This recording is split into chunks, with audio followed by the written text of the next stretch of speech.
Bonjour et bienvenue à cette nouvelle capsule sur les manipulateurs. Merci beaucoup aux gens qui me racontent leur histoire et qui m'envoient des beaux messages. Évidemment, ça me conforte dans ce que j'ai écrit et dans les conseils que je vous ai donnés. Et ça me permet aussi de voir quelles sont les capsules qui sont les plus vues, les plus attirantes pour vous, quels sont les trucs qui sont les plus appliqués. Donc, merci infiniment.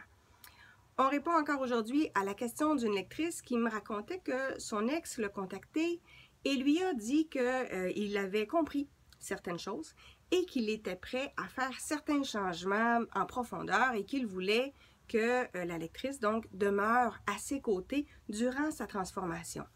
Et la lectrice me demandait ce que j'en pensais. La première des choses, c'est que pour qu'un changement fonctionne réellement, il doit être fait pour soi et non pas pour quelqu'un d'autre. Quand on le fait pour quelqu'un d'autre, généralement, on le fait pour les mauvaises raisons.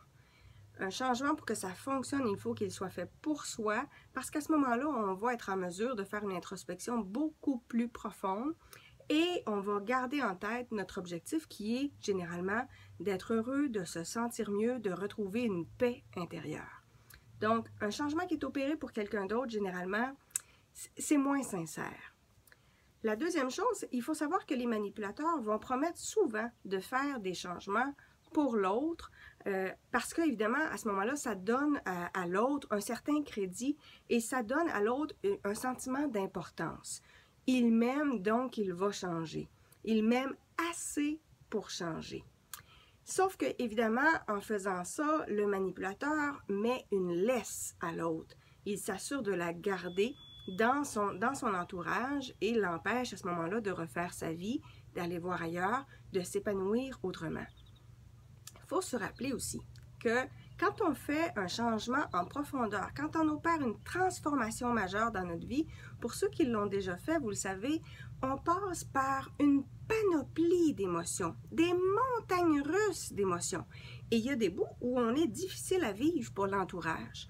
Donc, généralement, les gens qui sont sincères dans leur volonté de changement et de transformation vont plutôt dire, bien, le temps que j'opère mon changement, je vais garder une certaine distance pour protéger justement l'entourage vis-à-vis les sauts d'humeur. Donc, ça là, ce serait un cheminement qui serait sain, de dire, je prends un peu de distance pour vous protéger et j'ai besoin de me recentrer sur moi, j'ai besoin d'aller voir en profondeur. Il faut savoir aussi que les manipulateurs sont souvent très narcissiques, donc ils ont une certaine difficulté à opérer un changement en profondeur parce qu'ils ont de la difficulté justement à regarder en eux. Parce que regarder en soi, c'est regarder nos zones d'ombre, c'est regarder nos défauts, c'est regarder nos laideurs, nos lacunes. Et les gens qui sont narcissiques ont de la difficulté à faire ça. Donc, et comme il y a beaucoup de manipulateurs qui sont narcissiques, regarder à l'intérieur de soi, c'est rarement possible. Donc, est-ce que c'est sain que quelqu'un vous dise, ben, j'ai compris certaines choses, je vais changer pour toi et je veux que tu restes à mes côtés? Pas vraiment. Ce qui serait sain, c'est de dire, je veux faire un changement pour moi, je ne sais pas combien de temps ça va me prendre, je ne peux pas te demander de m'attendre, mais moi, je vais me concentrer sur moi le temps de ma transformation. Ça, ce serait tout à fait sain. L'exercice du jour, prenez le temps de mettre par écrit pour quelles raisons vous êtes en relation avec quelqu'un ou vous l'avez été ou vous vous questionnez encore à savoir est-ce que je devrais rester avec l'autre. Si dans vos réponses, ce que vous avez écrit c'est oui mais je peux l'aider, je peux le guider, je peux le sauver, je peux l'amener plus loin, à ce moment-là votre relation amoureuse n'est pas là pour les bonnes raisons. Une relation amoureuse, c'est vivre à deux sur un chemin qui est parallèle et c'est s'épanouir ensemble. Mais quand on est dans aider l'autre, supporter l'autre, sauver l'autre, à ce moment-là, on n'est pas dans une relation amoureuse. On est dans une relation d'entraide. Et on ne peut pas être à la fois le thérapeute et le conjoint. C'est un ou l'autre.